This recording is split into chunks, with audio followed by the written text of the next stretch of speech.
In New York.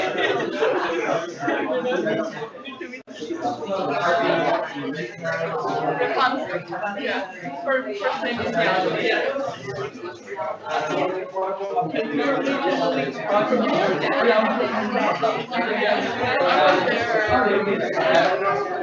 I was in the World Bank. Being knowledge for development.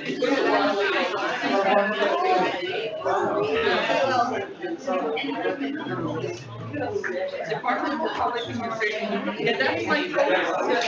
We are capacity development.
Within the first week, you missed it.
Yeah, so I have to go back. That is possible.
Thank you.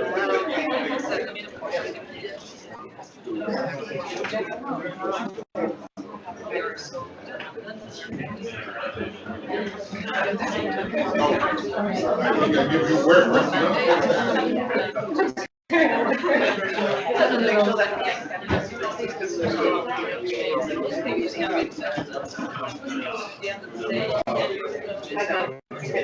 Yes.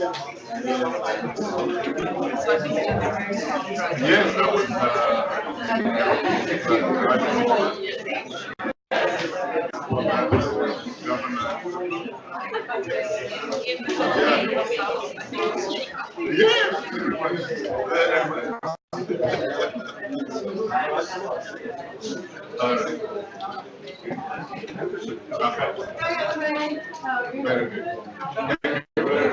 yeah.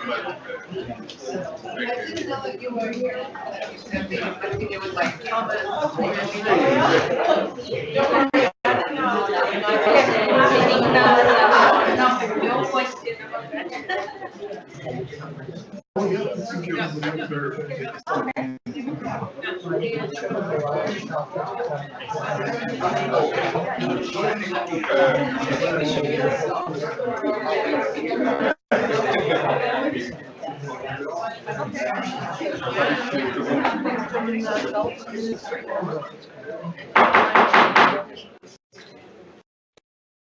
afternoon. Let me put this on. It's not.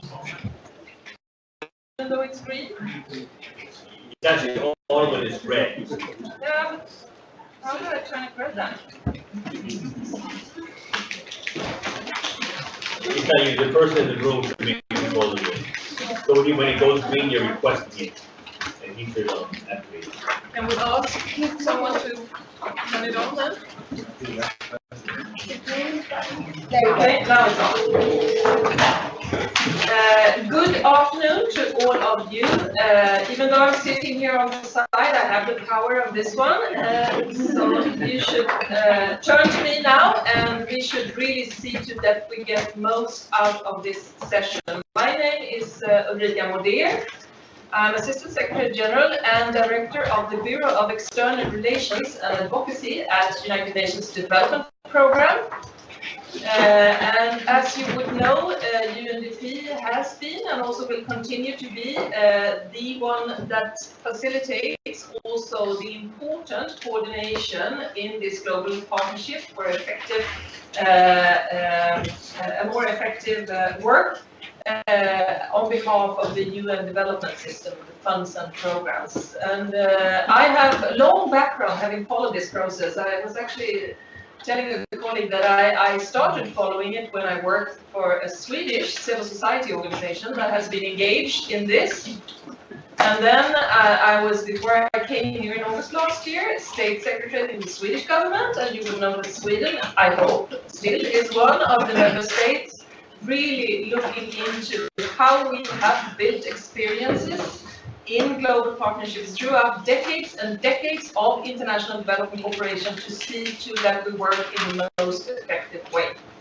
I will get back to that, but first of all, of course, I would like to welcome especially our panel members.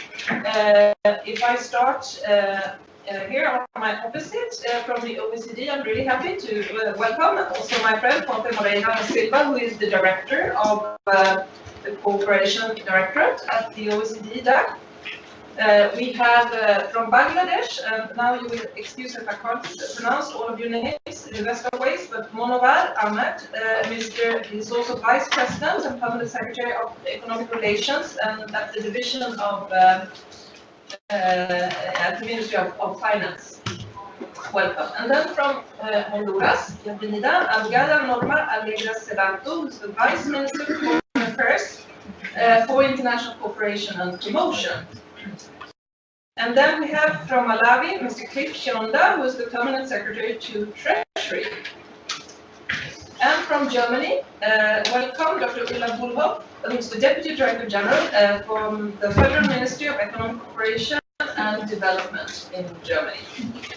And then from the Civil Society Platform for Development Effectiveness, Vitalis Meya, who is the co-chair of Reality of Aid Africa, representing CPD.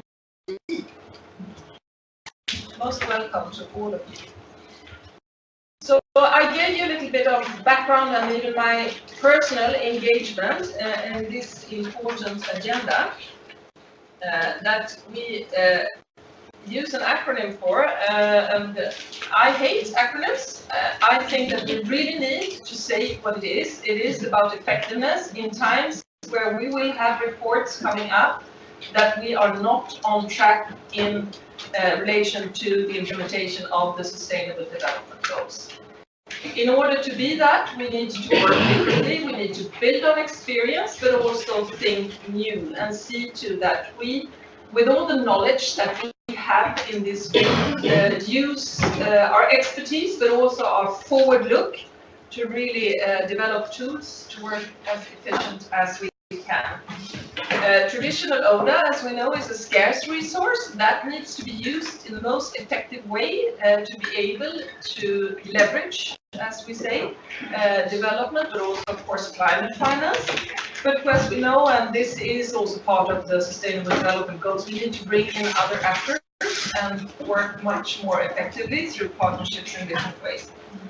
And I really think that's ahead of the report that will come, and many of you already know that we are not on track. I think that the work that we do in this working group is going to be one of the most important, but also promising answers. We have experience, we are prepared to look through the experience, but also prepared to work differently in order to see to that we can accelerate and really deliver on the promises made in the Agenda 2030. That gives hope and trust, not least for the young generation, and a belief that we actually can make a difference. So this platform for a discussion on what's effective or not, don't underestimate the importance of this platform and what we can bring with regard to solutions. I think that one of the aims also of the work that we do is to really see to that the discussions and the conclusions that we have here are also being brought to the table when you have your discussions in governments, both in the global north and in the global south. And that governments, but also other stakeholders such as civil society, private sector, can see that we can actually bring a lot of solutions when we are talking about concerns of not developing fast enough.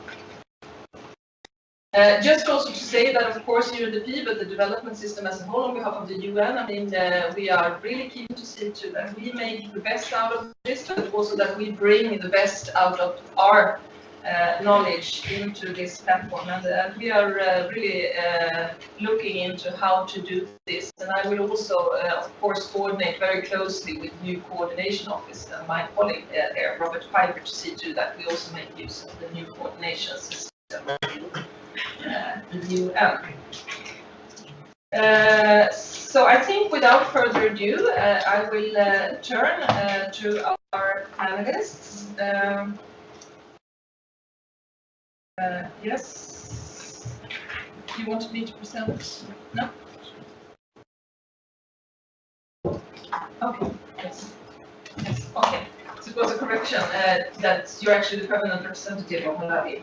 Yeah. Yes. Yes. Cliff could not make yes. Yes. Yes. Okay. Thank you very much. So I look forward to a frank and open discussion, and that this is only the beginning of what we can actually bring to the table with regard to solutions ahead of the quite worrying reports that we have coming. I will start to hand over to you, Torger, who will give some introductory remarks. Thank you. Thank you, Rika. Good afternoon, everyone. I think it's a great opportunity to align the agendas. The fact that we are holding this meeting today, a margin of financing for development forum, is a clear expression of the need to better align the financing and the effectiveness agendas, ensuring that we have an holistic and well-coordinated approach. So I'd like to share with you, being one of the institutions that provide the support to this global partnership with UNDP. So OECD and UNDP are the joint support team of the global partnership. I'd like to share with you that we have seen an increasing relevance for the work of the partnership. We're very positive trend. I'm sure that our co-chair will share it during the discussion. But I would say that in addition to the good trends, I would say that we really need the evidence and the data to inform policy making at all levels, and the momentum is there. So it's up there. So we have HLPR very soon, the UNGA, and the work that has been developed by the partnership providing more evidence and data will be fundamental to ensure that the policy makers, but also civil society, the private sector, will drive action fixing the problems and dealing with some of the signals that are particularly worrying. Fortunately, we launched all the figures recently, and the trends are not positive, as it was neither positive. The trends on foreign direct investment also recently presented. So I'm sure that this work on effectiveness, as Ulrike mentioned, will be very important to boost reforms and transformation. In my intervention, I would like to focus on the monitoring component. So we will, in this discussion, provide some insights and information concerning the monitoring process. We think that the scope and magnitude of the monitoring has never been higher, demonstrating political support and interest in this exercise. The monitoring report will be presented soon in time for the HLPF. Some chapters will be presented ahead of the HLPF, and we thought that today it would be useful to share with you some information concerning the participation. We are finalizing the analysis of the third round of the Global Partnership. At the moment, over 80 partner countries have led the monitoring, collecting primary data from their own systems and their multiple partners, public and private. We have looked with the UNDP at over 3,400 interventions and collected information related to the quality of the equivalent to $64 billion in disbursed grants and loans. More than 110 development partners actively contributing. So this gives clearly a sense of inclusiveness of the process, and this is in itself a massive success. So we know that data is more relevant than process, but I would say when we have a good process, it's also important to share the results with all partners. Let me now focus on some of the progresses and trends that development partners are showing. So development partners are well aligned to priorities at strategic level, but less so at technical level. I'm focusing some of the insights from the report at the current stage. Results frameworks could also be better aligned at the programmatic level. Only 3 out of 5 results indicators are drawn from partner country results frameworks. Third, medium-term predictability over 2-3 years period is increasingly at risk. Fourth, there is slow but steady progress on the use of country systems. About half of the disbursements to the public sector, 53%, are channeled through national systems. And finally, progress to further anti-aid has progressively increased for development partners in countries that participated in the monitoring. For these countries, it increased from 72% in 2014 to 74% in 2016 to 82% in 2018 on average. To conclude, I'd like to highlight the need for capacity support at country level to fulfill necessary tasks to strengthen monitoring and evaluation, and focus on results and transparency both in donor and partner country governments. We think it's clearly stated by the co-chairs of the Global Partnership that the senior level meeting is a watershed moment for effectiveness and the SDGs, and not by accident we decided to organize it back to back with HLPF, trying obviously to contribute to this important process led by the UN Secretary General.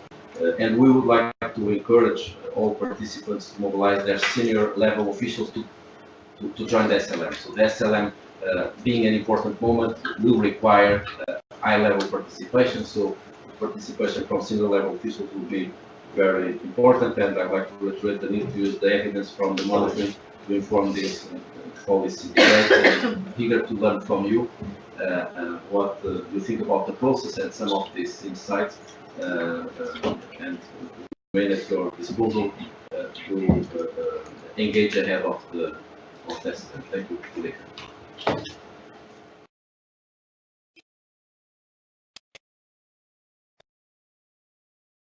Thank you very much, Pape. And now, without further ado, I'm turning to the Vice Minister from Bangladesh.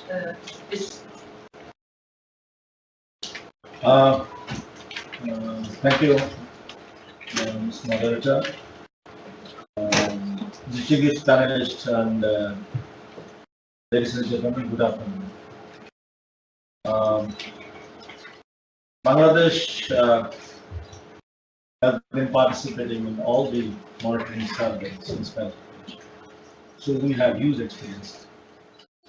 And I'll be touching about some of these experiences from the surveys and also linking it to achieving the SDGs. I'll be touching about some points.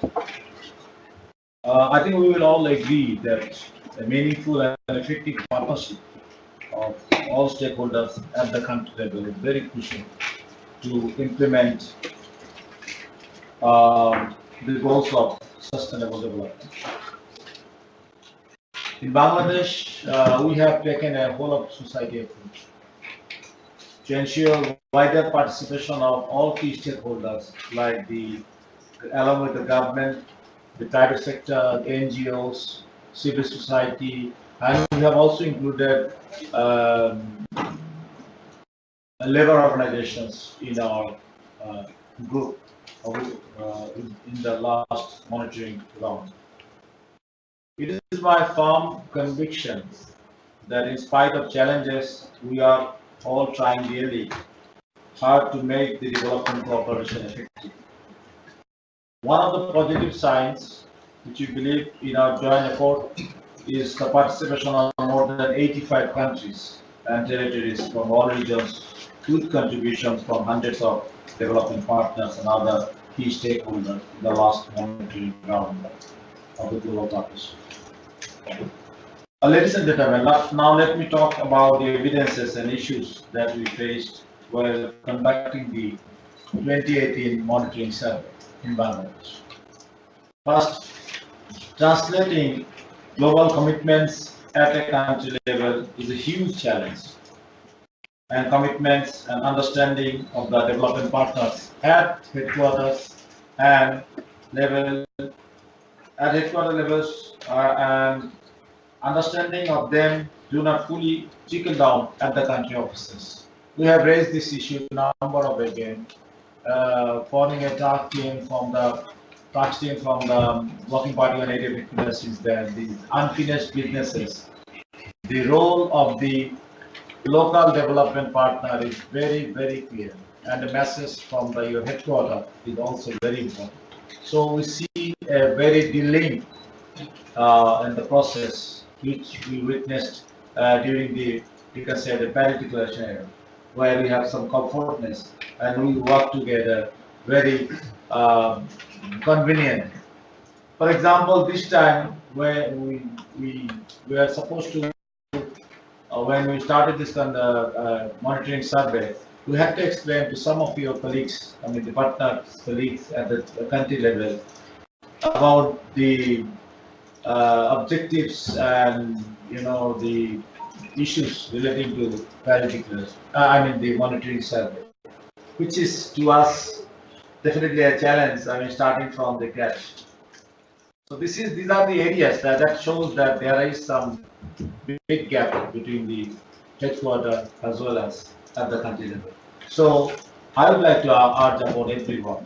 This is our first evidence, and we would like to request that we should put our emphasis from the headquarters level so that the country team moves accordingly as the headquarters moves here, we see at the global level.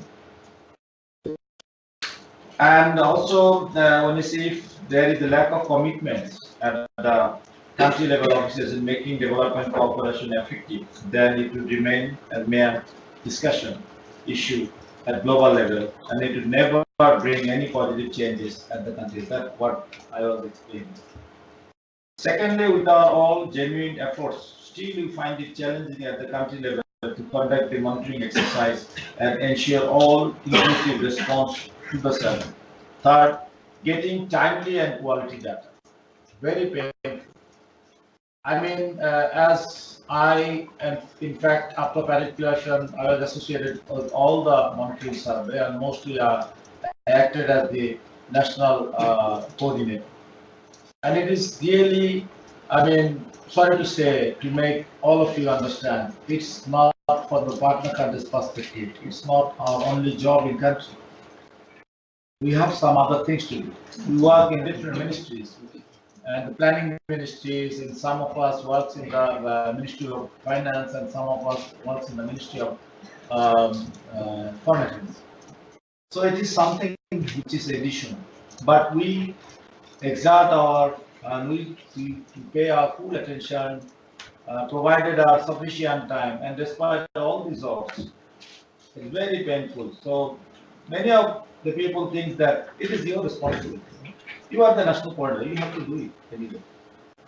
But when you send some reports, quality data to you, when there is some from the health desk, they asked for some clarification when you went again back to the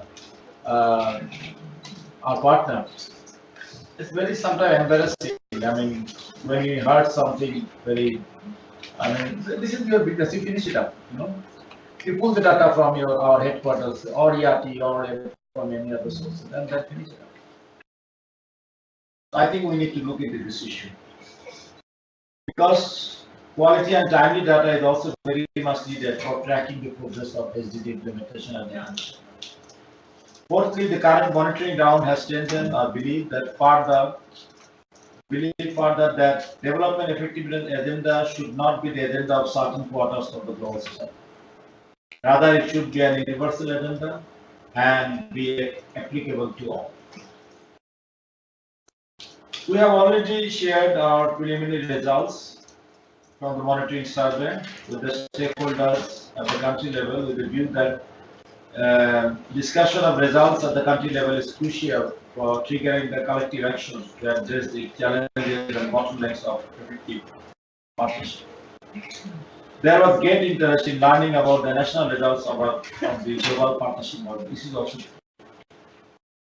Another showed excellent performance in annual predictability. However, extended use of country-owned results framework, which is 73%, and planning tools by providers of development cooperation is yet to reach at its desired level. Evidence indicates that there still exists reluctance in prioritizing strategies and using national systems by the actors of development. I would like to point out a few things. Last year, when we conducted the last survey, we organized a meeting with the partners who supported us for the last 20 years with huge amount of money, bringing international experts to strengthen our financial system at the country level. And unfortunately, we are not following it. So, whom we did this burden of not deliver their best, to our international partners or to us? Actually, we have learned from them. They have, in fact, taught us how to make your national system effective or strengthen further. But what we did, what we see after 20 years, we are still examining the national systems. I think we have to stop somewhere. We agree that not every system fits for everyone, but we have to stop somewhere. You cannot say repeatedly that, oh, you have to strengthen your country system, you have to strengthen it. You have also spent some money. If you take, it is ours, if you say that it is the national, our country's responsibility, that is also your responsibility. Because you have funded us, you have brought international experts, and then it is their fault. I advise then my boss, let's bring some money and put some money in one fund. Let's review the whole exercise and see what went wrong and where it went wrong. So I think this message is also we should take it very serious. We should stop somewhere. As I mentioned, Bangladesh for the first time participated in the country pilot conducted by GPDC in order to address the country level challenges in implementing development effectiveness principles. Primary findings of the pilot suggest for strengthening and improving the existing coordination structure for development cooperation. Okay, I am finished. So it is recommended that the coordination approach should be closely linked with SDG implementation and participation of line ministries and other stakeholders. Distinguished participants, Global Partnership Monitoring Survey is the most important and critical activity of the GPDC, as it generates solid evidences depicting the ground realities of the development cooperation. Before closing my statement, I would like to emphasize that we are at a very crucial stage of the global partnership initiatives, where the 2019 senior level meeting is knocking at the door. With all the important high-level events ahead, it is the best time to highlight the necessity of complying with the effectiveness principles in implementing the SDGs for better, sustained, and impactful results at country level. The monitoring and country pilot results shall be the basis of our arguments. I would like to close my statement by expressing my gratitude to those who contributed to the preparation of the event, and would like to thank the representatives of the government, development partners, CSO, private sectors, and other actors for the participation. I thank you. Thank you so much for this very engaging and also thoughtful intervention with a lot of recommendations and observations. And this speaks to the importance of having also understand that it's cumbersome to collect data, but at the same time, this is actually what also makes us work differently, or at least to argue how to work differently. So now turning to Honduras, will you please tell us your experience and what would be your advice? Thank you very much, Madam Moderator.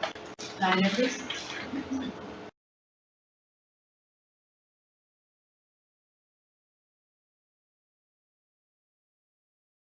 Panelists, ladies and gentlemen, we thank a lot this space to tell you what is Honduras doing for the effectiveness of cooperation. Honduras, as a signatory of the Paris Declaration and member of the Global Alliance for Effective Development Cooperation, has participated in the different monitoring rounds that seek to measure progress in the implementation of the principles of effectiveness of the cooperation. The fulfillment of these commitments depends on the country as well as the cooperating partners and other development actors. But let me tell you that Honduras is totally fulfilled, compromised, and has done a lot of progress, we think. And this really depends on the national planning system that we have been developing in the last years.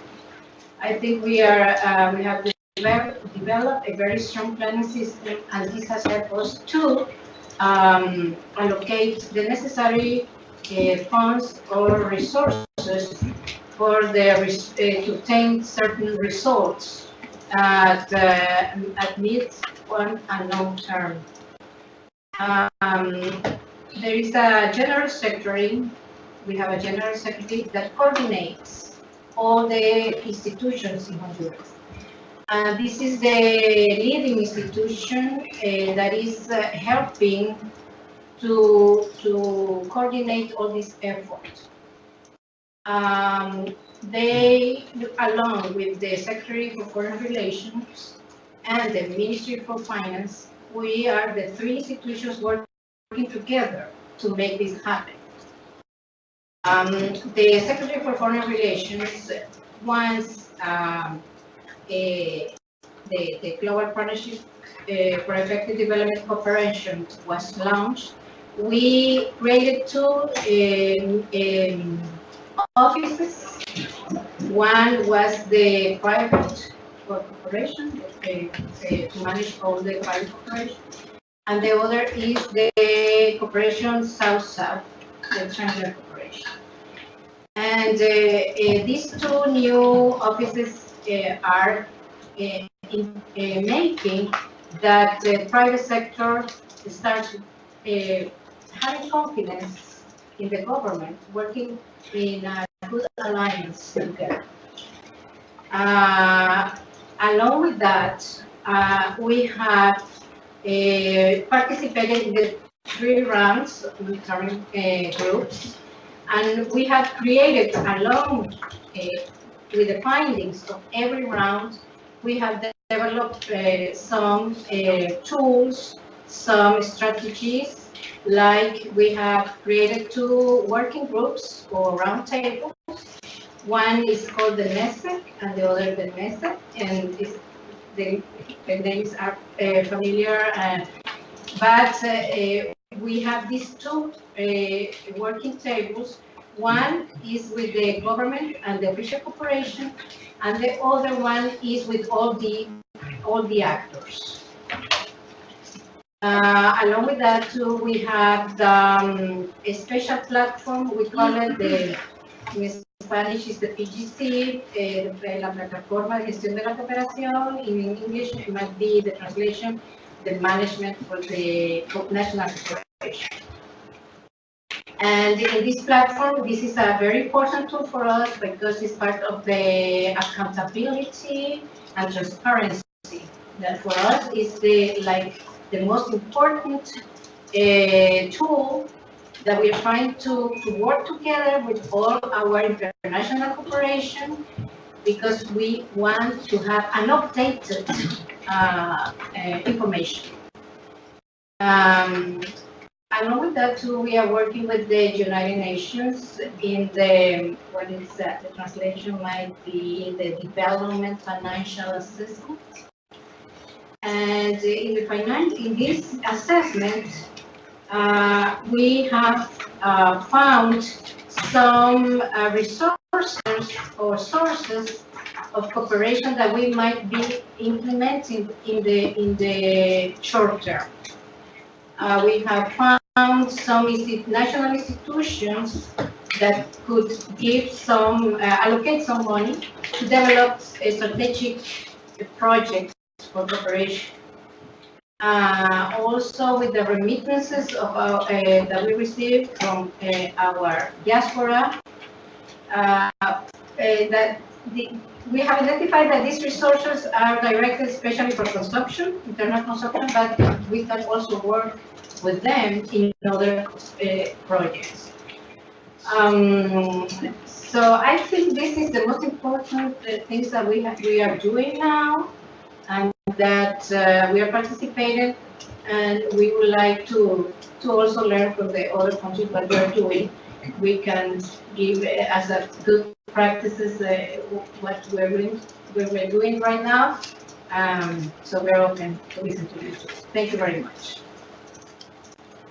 Thank you so much for that. And now with a proper introduction, His Excellency Ambassador Dr. Curtis Ligoya, who is the permanent representative of Malawi to the UN. Please. Thank you very much, Madam. And I join the others to thank Bangladesh, Germany, Honduras, the CSO Partnership for Development, and UNDP for hosting this occasion and co-chair. Mr. Cliff Chiunda could not make it. As you may all know, we have a big problem in Malawi from the cyclone Idai, and we're still struggling with it. So him is at the center of it, being the head of treasury in our country. So apologies, that's why I'm standing in for him. Data, as we are all aware, has proven to be an important component in ensuring development strategies that are targeted and best suited to address gaps and challenges within contexts. Recognizing the resurgence of economic volatility that has been indicated by the IATF's 2019 Sustainable Development Report, ensuring efficient and effective resource use has never been more important on the road to 2030. By the way, I'm making this statement on behalf of Malawi, but also LDC group, for which Malawi is chairing. 43 LDCs participated in the 2018 monitoring round of the Global Partnership for Effective Development Cooperation, up from 41 in 2016. The data from these monitoring rounds has proven to be a useful resource in the development of national development frameworks. In the case of my own country, Malawi, this data was used to build the third Malawi Growth and Development Strategy, which is 2017 to 2022. In the same vein, most of the participating LDCs have national results frameworks in place, utilized to define and track the country's development priorities, targets, and results. This is crucial as it provides an opportunity for the data to be translated according to contextual needs and to ensure that the available resources are allocated to the priorities set by and of the country. I'm proud to say that LDCs are leading in ensuring inclusiveness in their joint assessments, with LDCs more likely to conduct regular, inclusive, and transparent assessments than other countries. We saw that for LDCs alone, 52% were doing that, as opposed to 37% of the general membership. Furthermore, LDCs that do undertake joint reviews are more likely to conduct them in an inclusive and transparent manner. Compared to global results, LDCs are considerably more likely to use results of joint reviews for domestic reporting on SDGs. Again, 74% of LDCs as opposed to 63. Mutual assessments, when regular, result-oriented, transparent, and inclusive of all relevant development actors, can help enhance transparency and mutual accountability at country level. This in turn creates incentives for actors to meet commitments made to each other, improve their ways of working together, and increase their development effectiveness. In LDCs, we can see strong alignment of development partners to sector and subnational plans and strategies. The results also show that LDCs continue to need financial assistance and investment. The latter for capacity building, statistics, and statistical analysis, as well as to spur innovation. LDCs need to improve statistical systems to adequately track implementation of country-led development strategies. As such, ODA in all its forms is essential to shore up low levels of domestic resource mobilization and to provide capacity building support. As said by OECD, it's very worrying to all of us that the levels of ODA are now reducing, and even the element of constitutionality of ODA is also reducing. And we should analyze this very carefully, because could it be the problem of the recipient countries that is causing this, or other reasons? We need to analyze this effectively. This finance and capacity would enable LDCs better develop national procurement, budgeting, and auditing systems, whose development among LDCs is slightly below global average. Country-owned procedures and systems are essential in improved efficiency and ownership of the development programs delivered, reducing duplication of efforts and increasing the leveraging effect of development cooperation resources and the sustainability of activities and results. In some cases, cooperating partners are still reluctant to use country systems such as in procurement. For example, in my own country, money from the Global Fund for Malaria and TB is not dispersed directly to the government, but it's done through agencies, and at times other resources are dispersed through CSOs. We have no qualms with that for as long as the levels of accountability and transparency required is as rigorous as it is when it's the government receiving those resources. The scenario is clear that decline in ODA only threatens the development of LDCs as well as their potential transition. LDCs are playing the best part they can to show that they are committed to sustainable development.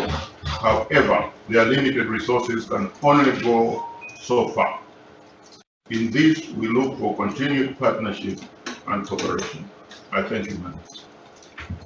Thank you, Ambassador, and thank you also to the group of LDCs, and of course the experience of your group is particularly important. Now turning to the other co-chair, you would know that Bangladesh and Germany is co-chairing.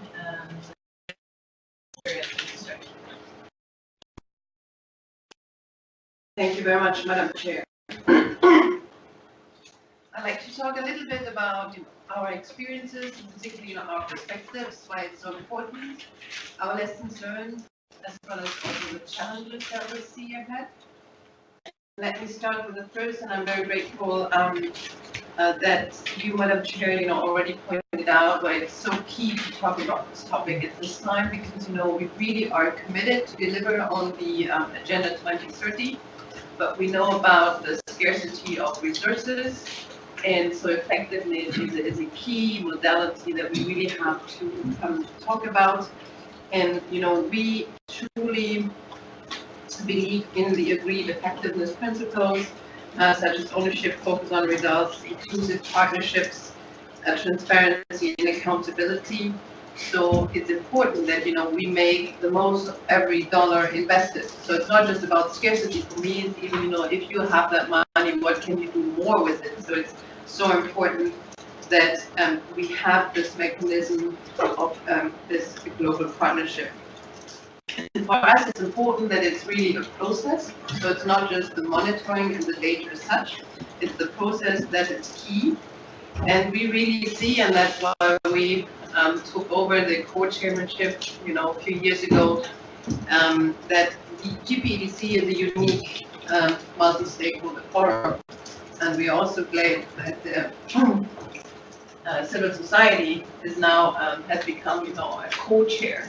That we have the voices on the table from the various regions and constituencies. Similar also now the private sector being a core partner in this entire endeavor.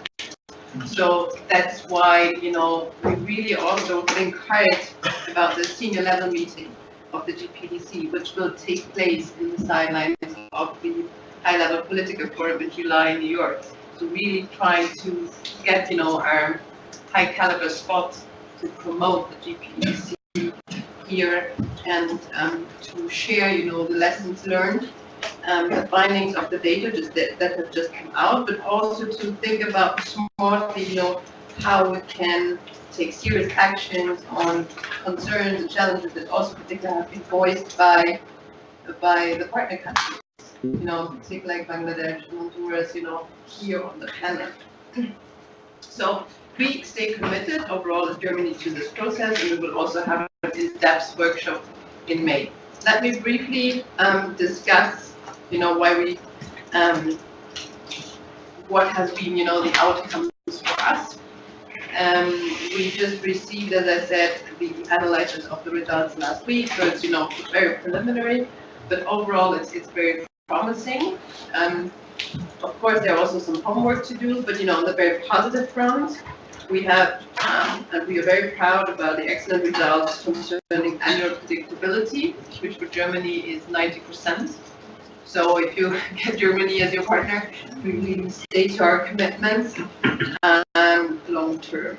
Secondly, on-time aid, Germany is close to 90%, and that has significantly improved with several measures taking at the national level. 2/3 of our development cooperation is aligned to partner country priorities.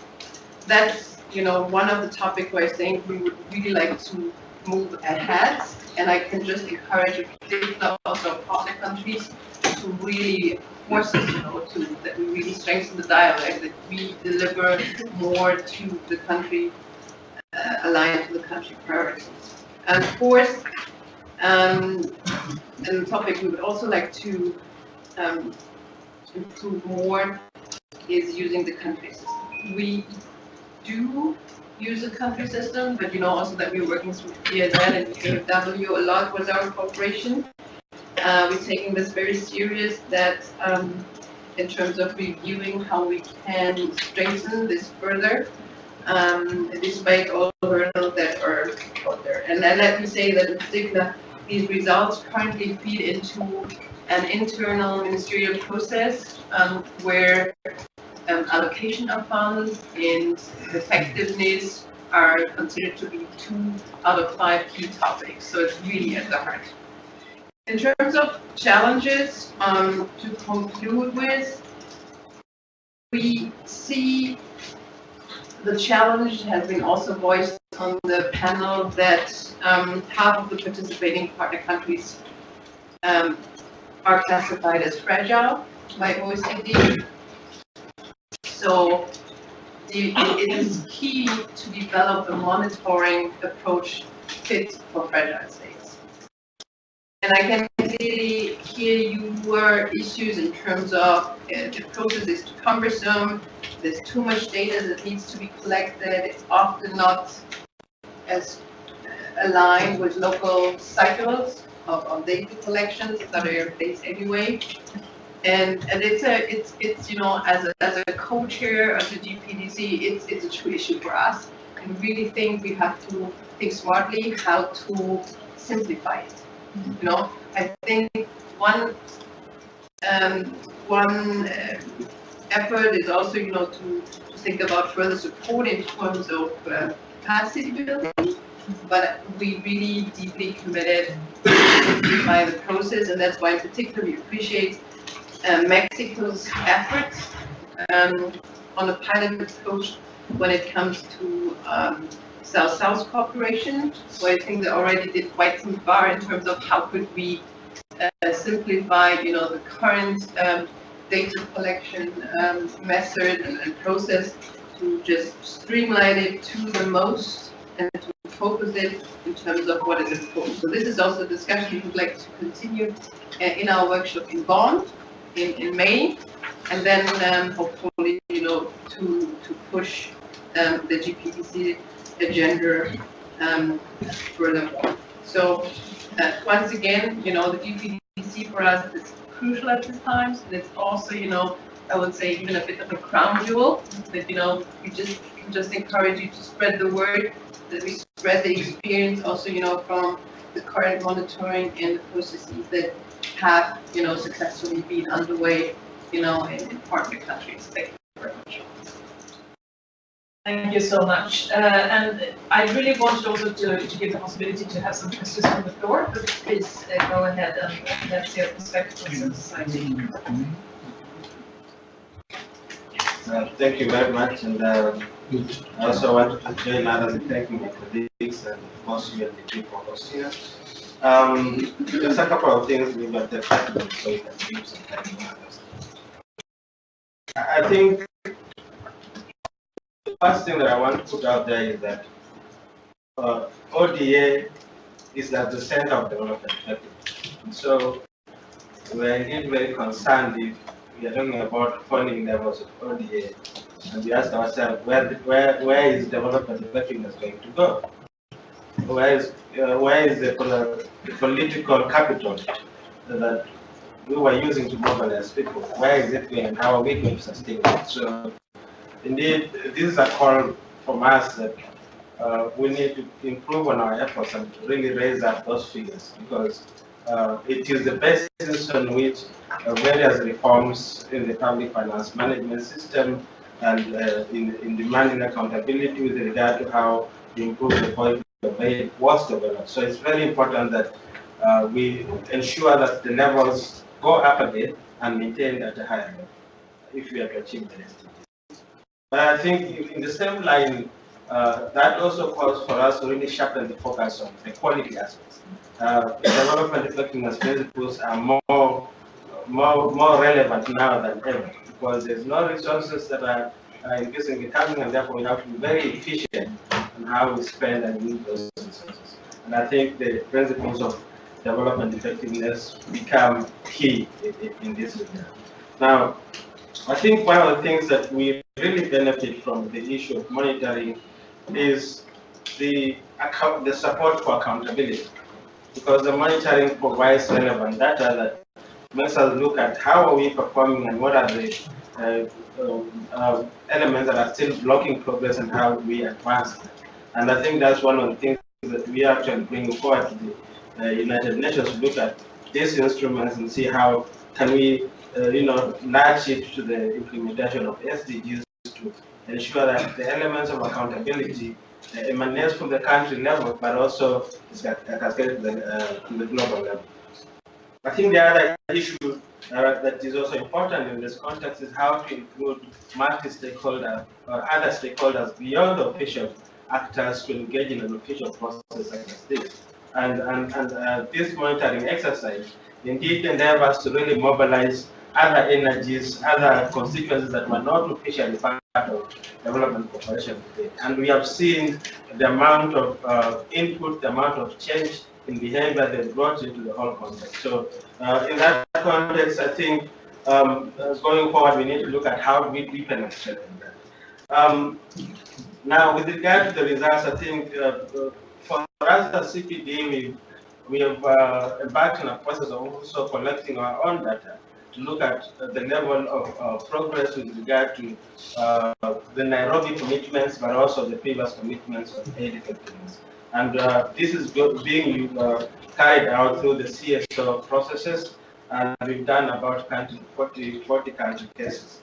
Now, with regard to particularly some of the results that we are seeing, I think we want to recognize that indeed there is improvement in country consultations with other stakeholders, particularly civil society, but that quality needs to be improved. It's yet to be deepened to the level that we really want to get us to reaching everybody and leaving no one behind.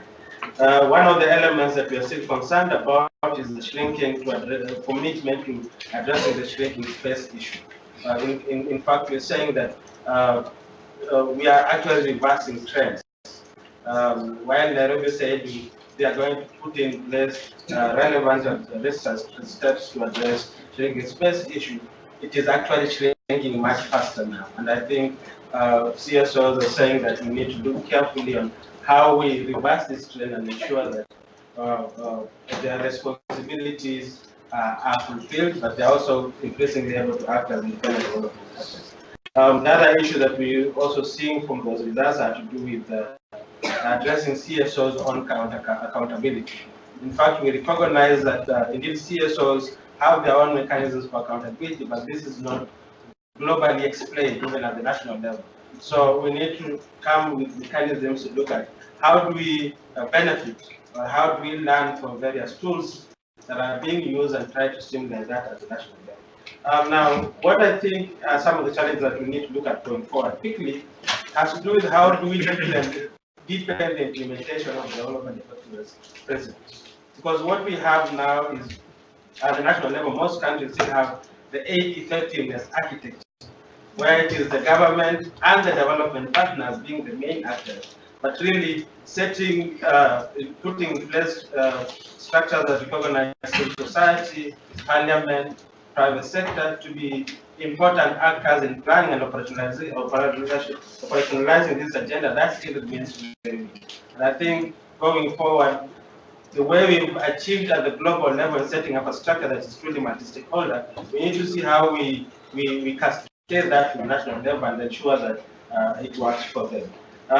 The other issue that I also want to bring up is how we we implement the recommendations that come from such exercise at the national level. Because that still remains very weak. At the global level, we are very good at presenting the results and we are able to see them, but how that then translates to behavior change at the national level, that still remains an issue. And I think on this, I would like to agree with Monowar when he says, where is the change in behavior on implementing use of country system and many other elements that have seen that. And so we need to look at how we develop mechanisms to really domesticate. Lastly, I think what is going to be important is going forward is creating enabling space and enabling environment for all stakeholders. I think the FDC has put in place a good framework for how to do this at the global level. How do we learn from that and domesticate that? Right now we have the principles on private sector engagement and development principles. We hope those will be adopted in the July meeting to really enable mobilization for private sector engagement in this agenda. But most importantly is the issue of political will. Like I said, if we don't address the falling levels of ODA, this issue, for a minister, it will be difficult to convince him why he should spend his time implementing this. So it is very important that we really discuss and improve the quantity if we are to get commitments on the quality side going forward. I think. Thank you so much for this. I also wanted to give recognition to Uganda, the DPR on my left-hand side, also co-chairing together with partners this important exercise. And I don't know if you would like to say some few words, and then I will let 3 people from the floor also bring forward ideas. Time is running short, unfortunately, but please be there and give back. Thank you. Like those who spoke before, members of the panel and co-chairs, the distinguished participants. Mine is very, very brief. Clearly, we've seen here that we've benefited. First of all, we have both Bangladesh and Malawi representing very important constituencies, which is the LDCs.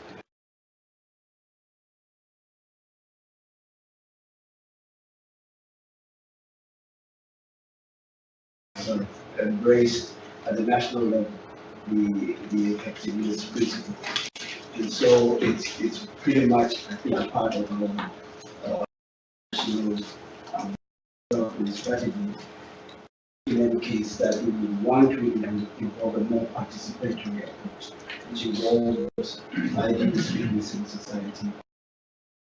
It's been, as mentioned by Germany, that it's a process. We have to understand it's a process, and therefore we're working on ways and means of ensuring that it's improved as we go along. And in that context, I think the studies that are coming up are going to be very, very informative.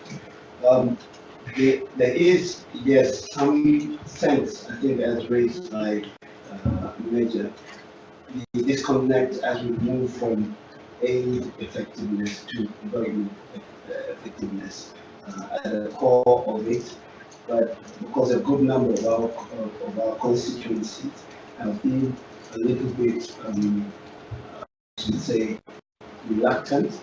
And so as we had the discussion within the context of preparation for BAPA plus 40, we had within us an elaborate discussion where some of our members were drawing these red lines.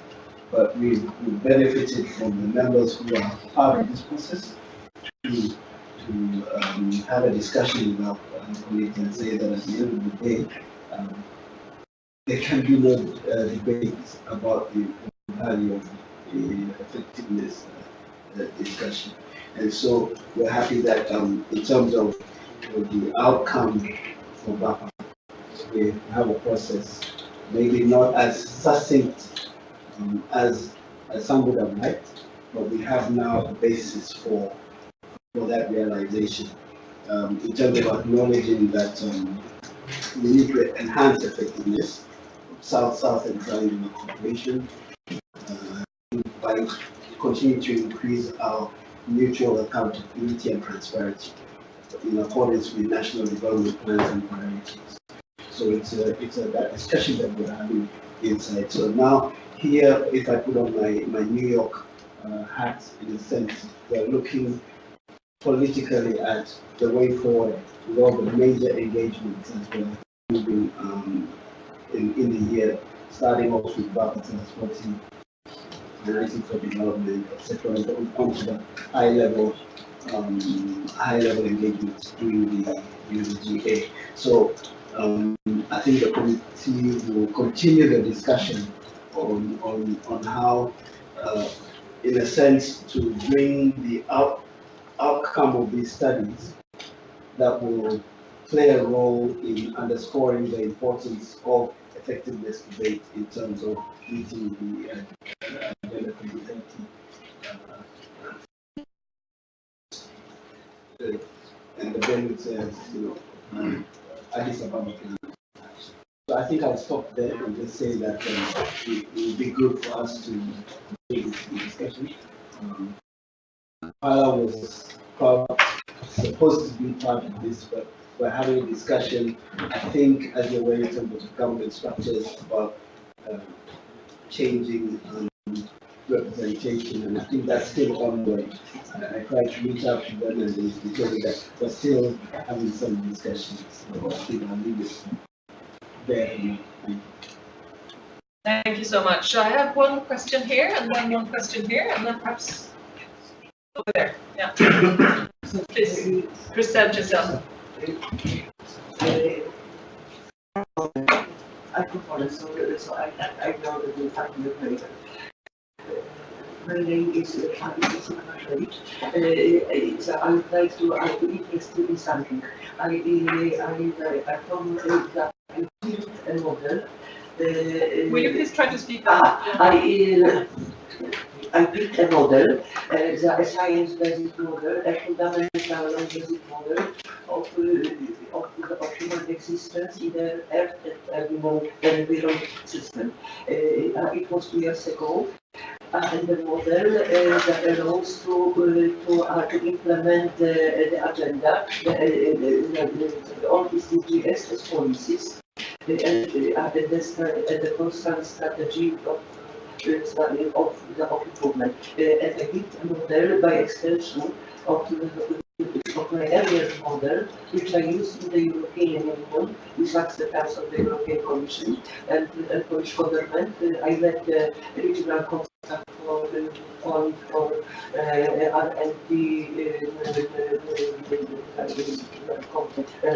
R&D program for my region, that was from my region, some region.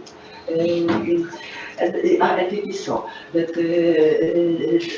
the model shows that defines what is development. So also the core model, that development is fulfilling set of human needs, which are the same for all the people, and it is consistent. It's not what is kind of Rosenberg. Also at this model, it was core model, institutional model, which made from GDP model the closed system, full system, and it is so that I would like 2 years ago.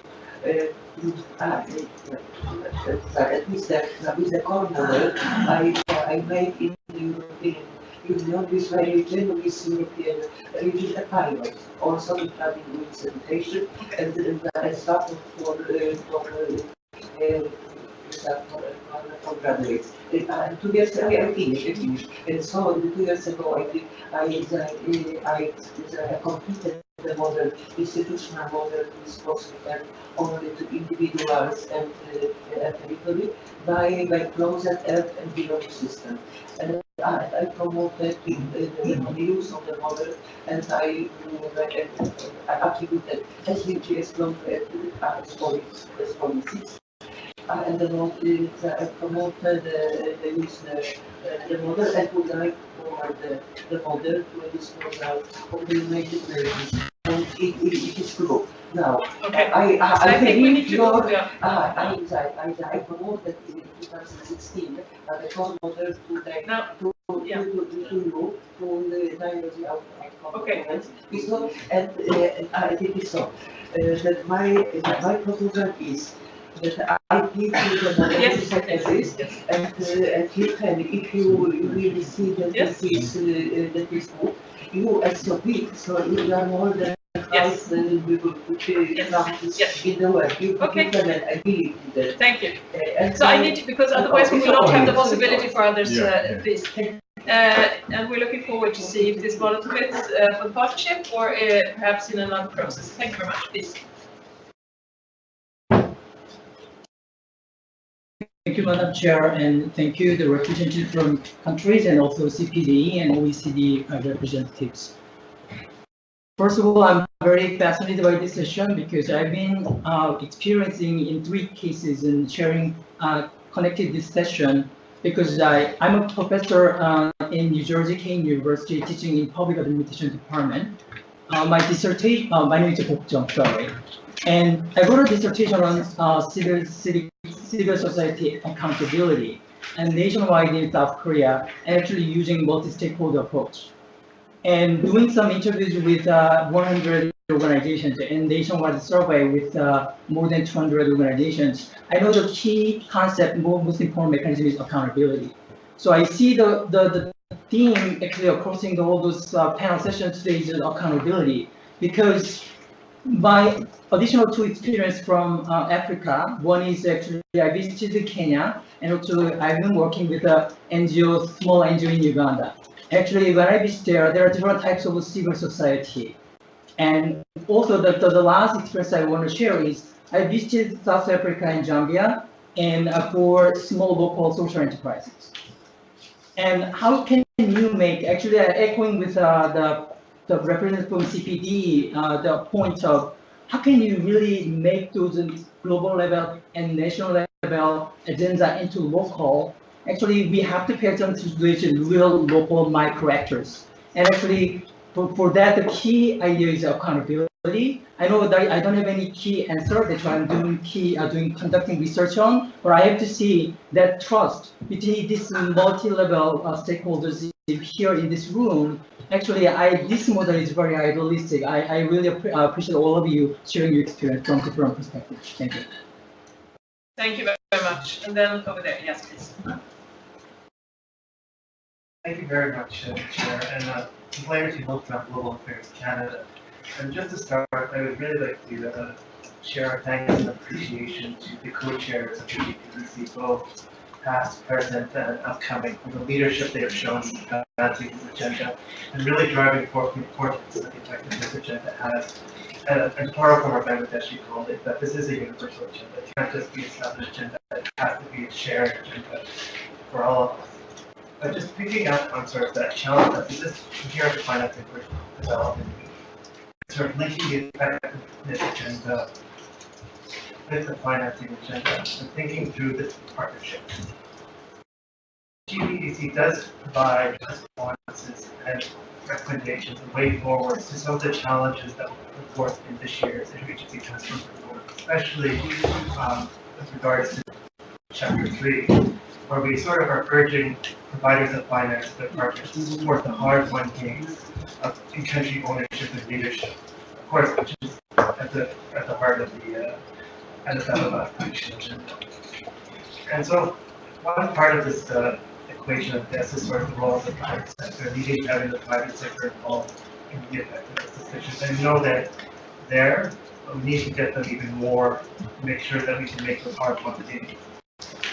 The global partnership has developed principles and guidelines to help private sector providers and their partners develop effective relationships from the outset of their engagement.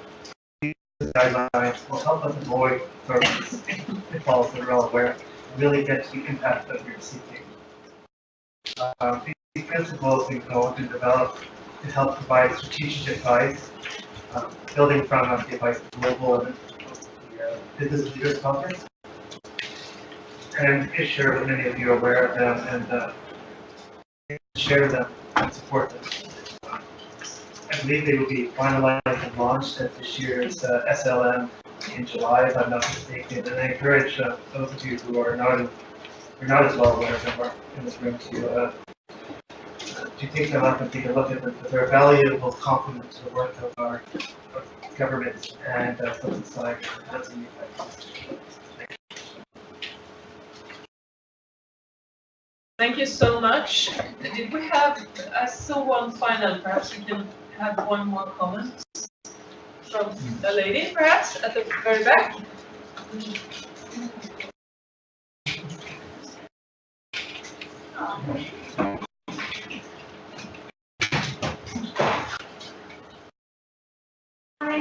Hi, Kira from Ireland. Just to say thank you very much, and to say that we really hear all of the commentaries provided by the partner countries during this important discussion.